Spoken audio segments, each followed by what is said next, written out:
국민의힘 원내대변인 장동혁입니다. 오늘 두 건의 구두 논평을 계속 이어서 하도록 하겠습니다. 검찰이 오늘 이재명 대표의 최측근으로 꼽히는 김용 민주연구원 부원장을 체포했습니다. 위례 신도시 개발 특혜와 관련하여 유동규 전 성남도시개발공사 기획본부장으로부터 수억 원을 받았다는 것이 범죄 혐의입니다.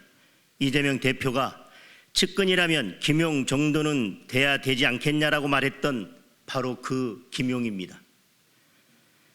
어제는 각종 청탁 대가로 10억 원을 받은 혐의로 구속된 이정근 민주당 전 사무총장의 휴대폰이 발견되었습니다.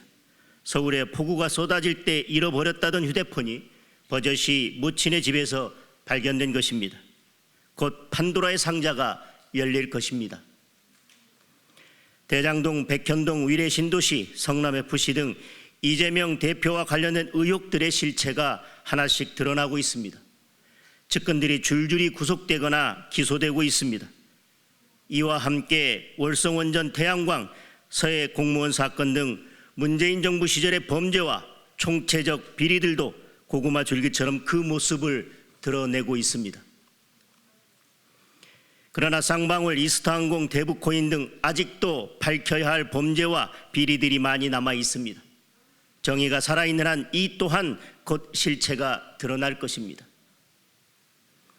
이것이 민주당에게 대한민국을 맡길 수 없는 이유이고 국민들이 윤석열 대통령을 선택한 이유입니다. 이해찬 전 대표에게 묻습니다. 민주당 집권 50년을 운운한 것이 이런 엄청난 비리들을 50년이란 시간으로 묻으려 한 것입니까? 진실은 절대 묻히지 않습니다. 아무리 폭우에 던져버려도 물이 마르고 나면 진실은 반드시 드러나게 마련입니다. 이제 두려워해야 할 대상은 감사원이나 검찰이 아니라 국민입니다.